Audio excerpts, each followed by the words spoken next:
Bom dia, alunos! Hoje finalmente chegamos ao último grupo craniata, os mamíferos, os dominantes do planeta Terra no sentido de evolução, classe a qual nós pertencemos e somos na escala evolutiva os mais bem colocados.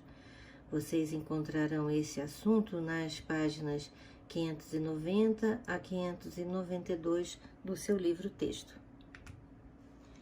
A principal característica deste grupo é, lógico, a presença de glândulas mamárias, que nas fêmeas são bem desenvolvidas e produzem o leite materno, que tem a função de nutrir o recém-nascido. As mamas, constituídas por tecido adiposo e tecido conjuntivo, são consideradas anexos da pele, por serem seu parênquima ser formado por tecido glandular, ou melhor, pelas glândulas mamárias, que são glândulas cutâneas modificadas e estão presentes em ambos os sexos de todos os mamíferos. No entanto, a produção de leite ocorre geralmente nas fêmeas. Na espécie humana, o baixo nível do hormônio estradiol dos homens limita o depósito de gordura. Assim, o desenvolvimento das mamas fica restrito à papila e auréola. Cada mama é formada geralmente por 15 a 25 lobos, e cada um desses lobos corresponde a uma glândula. Cada glândula possui uma estrutura de tecido epitelial que secreta leite, o qual é drenado em uma série de ductos, os galactóforos, que se abrem na papila mamária ou mamilo.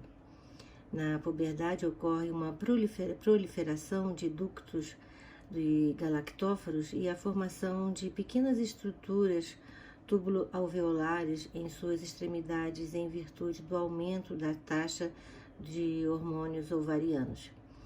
Esse é um dos fatores que levam ao aumento do tamanho das mamas nesse período. Quanto mais próximo da ovulação, quando encontramos uma maior quantidade do hormônio estrógeno no organismo, há uma proliferação de ductos e da parte excretora, tornando a divisão das glândulas mais nítida. Nesse período, a ação conjunta de hormônios como o estrógeno mamatotrófico placentário e hormônio somatotrófico leva ao crescimento das glândulas mamárias. Ocorre também uma proliferação de ductos e a formação de novas estruturas secretoras em um processo de preparação para a amamentação. A secreção do leite só ocorre na fase de lactação. As células secretoras possuem vacúolos com lipídios, retículo endoplasmático liso e retículo endoplasmático rugoso, entre outras estruturas que permitem que elas secretem os lipídios, proteínas e carboidratos que farão parte da constituição do leite. A sucção feita pelo filhote é o principal estímulo para a liberação da ocitocina, que é o hormônio que promove a contração das células presentes na glândula, o que leva à ejeção do leite. O ato de amamentar na espécie humana aumenta o vínculo da mãe com o filho e é muito importante para a saúde de ambos, tanto física como emocional, além de ser um direito de mães e filhos.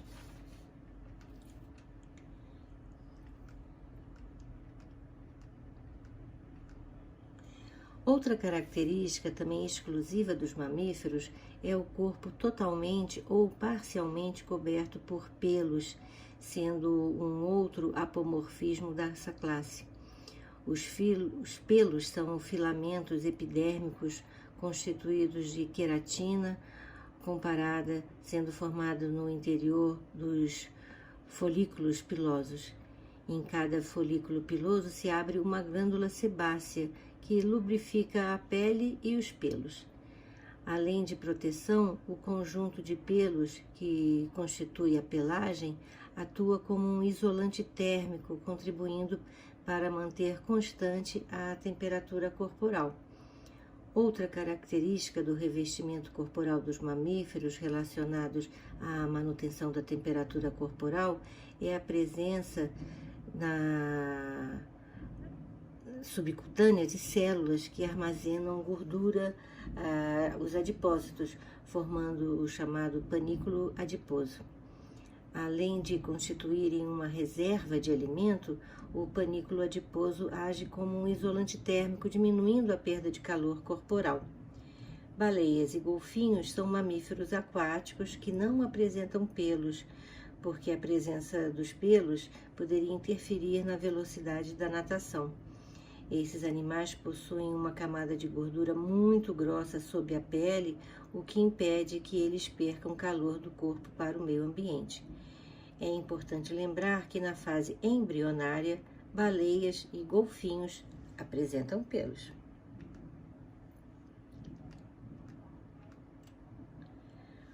Alguns mamíferos apresentam garras, unhas, chifres e cascos. As garras e os cascos de alguns mamíferos são formados por queratina, enquanto que os cornos, estruturas permanentes, podem ser formados por queratina ou por pele, como no boi e no antílope. Os chifres, encontrados em alguns grupos de mamíferos, são constituídos por ossos e são revestidos por apenas pele durante o crescimento, como nos veados e nos alces. Nesse caso de mamíferos, os chifres são trocados a cada ano.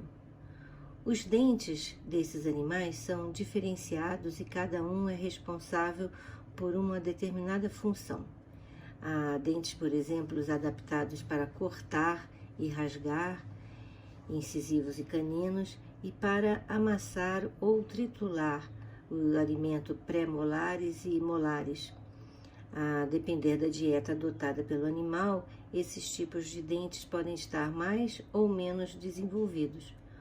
Os herbívoros, por exemplo, geralmente não apresentam caninos, sendo esses dentes bem desenvolvidos nos carnívoros.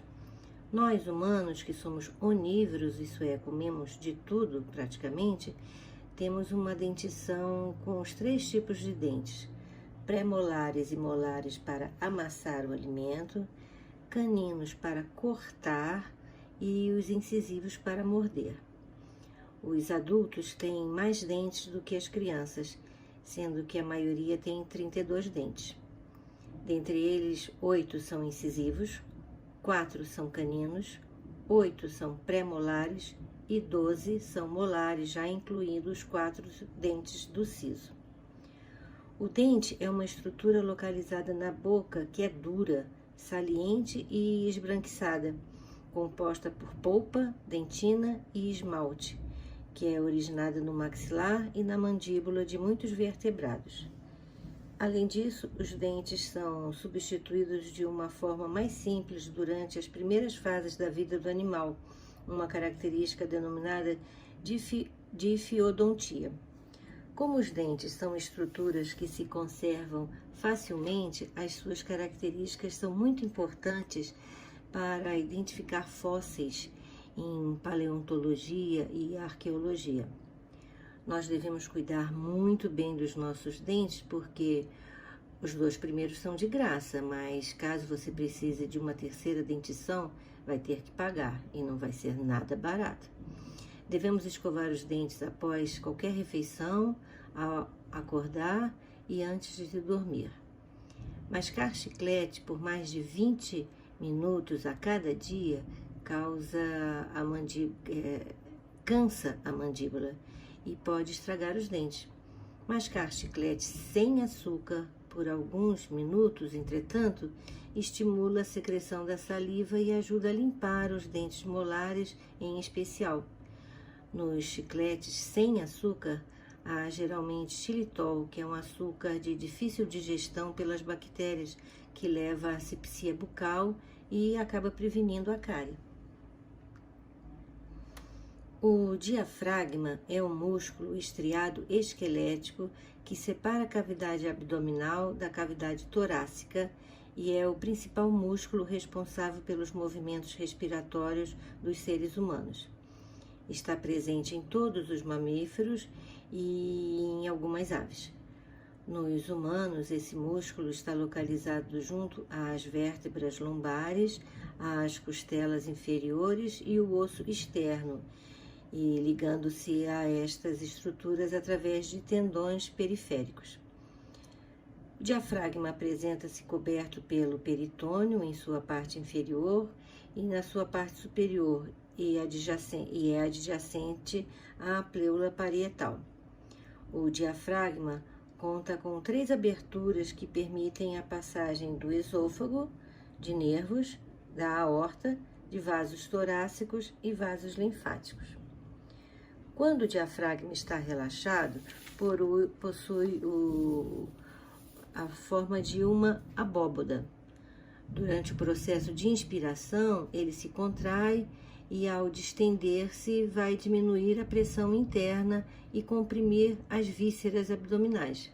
Aí, desse modo, o ar tende a entrar nos pulmões e auxiliar na circulação sanguínea da veia cava inferior, que traz sangue venoso da parte inferior do corpo para o coração. Aí, quando há o relaxamento do diafragma, o ar presente nos pulmões é expulso. Como seus movimentos fazem pressão no trato gastrointestinal, ele tem um papel importante no processo de digestão dos alimentos também. É importante também nos mecanismos de tosse, de espirro, no parto e nos mecanismos de defecação. Além de poder determinar desordens respiratórias como soluço, que consiste em um espasmo involuntário do diafragma, com a consequente entrada rápida de ar nas vísceras respiratórias e fechamento da glote, que é a abertura da laringe, gerando um som característico.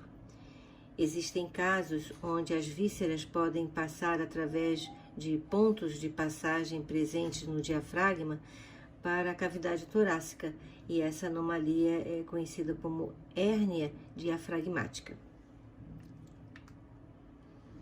Em todos os mamíferos, exceto na preguiça, no peixe-boi e também no tamanduá, há 7 vértebras cervicais, além da cauda, que apresenta um número variável de vértebras. Nos humanos, a cauda é vertigial e corresponde ao cóccix. No corpo humano, existem 7 vértebras cervicais. O conjunto dessas vértebras formam a coluna cervical. A primeira vértebra cervical, chamada de atlas, se liga ao osso occipital e é responsável pela sustentação do crânio. A última vértebra cervical, chamada C7, e está acima da primeira vértebra torácica, que é chamada T1. Deste conjunto, apenas 2 vértebras da coluna vertebral não têm um disco intervertebral entreposto entre elas, entre a C1 e a C2. Nessa região, a curvatura é chamada de lordose cervical. Esse é o segmento de maior mobilidade da coluna vertebral. Quando essas curvaturas não existem ou estão alteradas, isto é, um sinal de problema na postura e geralmente que causa dores e degeneração dos discos e das vértebras. Hoje, com o uso excessivo de telefones celulares, muitas pessoas estão apresentando curvatura excessiva na região cervical e, com o tempo, essa má postura pode se tornar uma deformação permanente na coluna e dores intensas.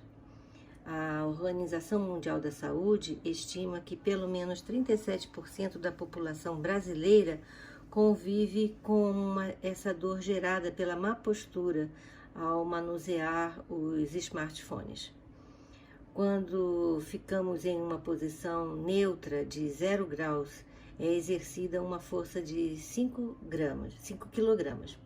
À medida em que vamos dobrando o pescoço e fazendo uma curvatura, o ângulo aumenta a pressão exercida e, ao chegar a 30 graus, será de 18 kg. Aos 60 graus, chega a 30 kg. Isso leva a sobrecarga nos discos, que são como borrachinhas entre as vértebras que servem como amortecedores para evitar lesões quando são feitos movimentos de impacto, além de serem fundamentais para a mobilidade.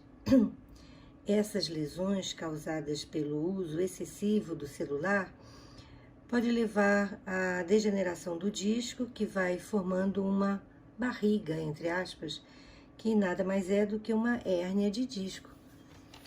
Além de manter a postura correta ao manusear o celular, levando a uma posição neutra em que se consiga olhar discretamente para baixo, utilizar apoios ou transferir os aplicativos possíveis para o computador, é preciso fazer exercícios de fortalecimento e alongamento da coluna de 1 a mais vezes por dia. Vamos ver aqui o sistema circulatório dos mamíferos. O coração e a diferença entre a circulação das aves e dos mamíferos. Bem, o coração dos mamíferos é totalmente dividido em 4 câmeras, como os das aves. Vamos falar um pouquinho sobre algumas partes. A diferença entre aves e mamíferos é que a aorta nos mamíferos é voltada para o lado esquerdo do coração e nas aves é voltada para o lado direito. A aorta é a grande artéria que sai do coração, levando sangue arterial para todas as partes do corpo e dando oxigênio para as células. A artéria pulmonar esquerda é o vaso que sai do coração e leva sangue, desta vez venoso, para o pulmão esquerdo, para que ocorra a hematose. A mesma coisa, a artéria pulmonar direita é o vaso que leva sangue do coração para os pulmões, sangue venoso, para que ocorra a hematose. O pericárdio é o nome da membrana que envolve o músculo cardíaco, que se chama miocárdio. O tronco pulmonar nasce do ventrículo direito e se divide nas artérias pulmonares direita e esquerda. O átrio esquerdo é a câmara superior do lado esquerdo do coração, que recebe o sangue arterial que vem dos pulmões. A artéria coronária é a artéria que irriga o músculo cardíaco, isso é, o miocárdio. O ventrículo esquerdo é a câmara do lado esquerdo, que fica abaixo do átrio, da aurícula esquerda, e recebe o sangue arterial após a contração do átrio. O ventrículo direito recebe o sangue venoso após a contração do átrio direito, que passa pela válvula tricúspide. Do lado esquerdo do coração temos a válvula mitral. O átrio direito recebe sangue venoso do corpo todo. Esse chega pelas veias cavas superior e inferior. Vamos então entender a circulação dos mamíferos, assunto que nós veremos detalhadamente no próximo trimestre. O sangue venoso chega ao coração pelas veias cavas, inferior e superior, e entra no átrio direito, que se contrai e manda o sangue para o ventrículo direito através da válvula tricúspide. Esse se contrai e manda o sangue para os pulmões através das artérias pulmonares. Nos pulmões acontece então a hematose e o sangue, agora arterial, volta ao coração pelas veias pulmonares e que entra no sangue, no átrio esquerdo, que ao se contrair manda o sangue para o ventrículo esquerdo através da válvula mitral e sua contração manda sangue através da artéria aorta para todo o corpo, fechando o ciclo. As glândulas sebáceas são exócrinas e secretam uma substância rica em lipídios denominada sebo. São localizadas na derme e são anexos aos pelos. Essa substância, que garante a lubrificação da pele, evita o ressecamento de pelos e impede a perda de água de maneira excessiva. Além disso, essa substância garante uma elevada ação bactericida. O sebo não apresenta nenhum cheiro. Entretanto, o desenvolvimento de bactérias nesse local pode levar à produção de odores bem desagradáveis. Elas estão presentes em todo o corpo, não sendo encontradas apenas nas mãos e nos pés. Os locais onde ocorrem com a maior frequência são o rosto, as costas e o tórax. Até a puberdade, as glândulas sebáceas produzem pouco sebo, Entretanto, a partir dessa fase, hormônios, principalmente a testosterona, começa a agir e se inicia uma grande produção de secreção. A síntese de sebo costuma diminuir em mulheres durante a menopausa. A acne é um dos problemas que afetam a unidade da glândula sebácea e geralmente ocorre na puberdade, quando a glândula sebácea inicia a maior produção de sebo. Porém, a pouca produção de sebo também pode causar problemas na pele, como deixá-la opaca, desidratada e com pouca elasticidade, podendo desencadear o envelhecimento precoce da mesma. Já as glândulas sudoríparas são responsáveis pela produção do suor, que é uma substância que atua na termorregulação do organismo e na eliminação de produtos que o corpo não necessita. São encontradas em todo o corpo, salvo raras exceções, como a glande do pênis. O suor apresenta, além de água, sódio, potássio, cloreto, ureia, ácido úrico e amônia em sua composição. Algumas pessoas apresentam uma produção exagerada, conhecida como hiperidose. O suor é uma secreção responsável pela termorregulação, pois a sua evaporação resfria o corpo. Ao contrário do que muitas pessoas pensam, o excesso de suor não faz com que a pessoa apresente um odor desagradável. Essa substância, o suor, é inodora, ou seja, não tem cheiro. A questão do mau cheiro é decorrente da multiplicação de bactérias no local, por isso, higiene é sempre bem-vinda. Como já falamos, os pelos agem como isolante térmico, assim como o panículo adiposo, que também é uma reserva energética. Por isso, esse tecido está presente em animais que vivem em ambientes de clima frio, como o urso polar, e os animais aquáticos, como as baleias. Aí você pode perguntar: pessoas obesas podem sentir mais calor do que as pessoas magras? A resposta é sim. A constituição corporal, ou seja, a quantidade de gordura que temos em nosso organismo, também ajuda a regular a temperatura. Por isso, os, entre aspas, gordinhos tendem a sentir mais calor do que os magrinhos. As pessoas acima do peso retêm mais calor e acabam transpirando mais. Mas a produção de suor também está ligado ao sistema nervoso e muitas vezes suamos mais quando estamos nervosos e, é lógico, quando estamos em atividade física, né? Reparem que não estamos falando de pessoas um pouco acima do peso, estamos falando de pessoas obesas, isto é, bem acima do peso ideal. O encéfalo dos animais mamíferos é o mais desenvolvido dentre os animais. A região anterior do encéfalo, o cérebro, é volumoso e apresenta inúmeras dobras, de modo que sua área superficial é muito grande em relação ao seu volume. E é na camada mais superficial do cérebro onde se localiza a maioria dos corpos celulares, dos neurônios, que ocorre o processo das informações captadas pelos órgãos sensoriais. Estes são também muito desenvolvidos e adaptados aos modos de vida de cada espécie em particular.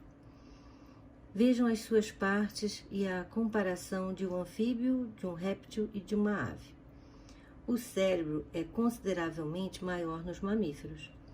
Nos vertebrados, o sistema nervoso é bem desenvolvido e se classifica como um sistema nervoso cérebro-espinhal. Ele é constituído por uma rede, que é o sistema nervoso central, e uma rede de nervos que partem dele. O sistema nervoso central é formado pelo encéfalo e pela medula arquidiana. O encéfalo, por sua vez, compreende as seguintes porções: o cérebro, o cerebelo, a ponte e o bulbo. Nos peixes, até as aves, os hemisférios cerebrais têm superfície lisa. Por isso, esses animais são considerados licencéfalos. Já nos mamíferos surgem os sulcos e as circunvoluções, dando ao cérebro uma superfície cheia de ondulações. Essa transformação trouxe uma grande vantagem para os mamíferos, com o mesmo volume, um cérebro com circunvoluções tem sua superfície consideravelmente maior do que se estivesse com hemisférios lisos. Como é na superfície do cérebro que ficam os corpos dos neurônios, quanto mais sulcos, mais extensos será seu córtex e, portanto, mais eficiente e aperfeiçoado. O córtex é a sede do controle dos atos conscientes, dos atos inconscientes e também da inteligência. Lógico que o cérebro de um crocodilo é bem maior do que um ratinho, mas como o cérebro dos mamíferos é chamado de girencéfalo, isto é, com circunvoluções, todo enrugadinho, a superfície do córtex do ratinho fica maior, justificando maior inteligência do roedor. Os mamíferos são dioicos com dimorfismo sexual, isso é, uma forma para a fêmea e outra para o macho. Muitas vezes os machos são mais vistosos do que as fêmeas, justamente para atrair a parceira.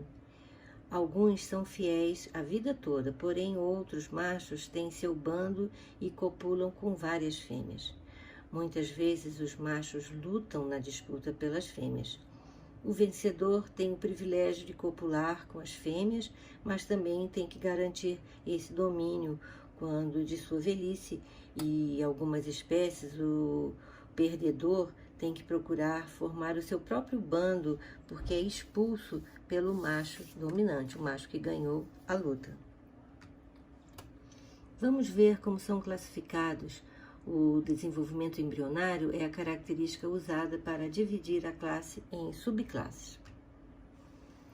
Os monotremados, isso é, da classe Prototéria ou Protéria, são ovíparos e restritos à Austrália e à Nova Guiné.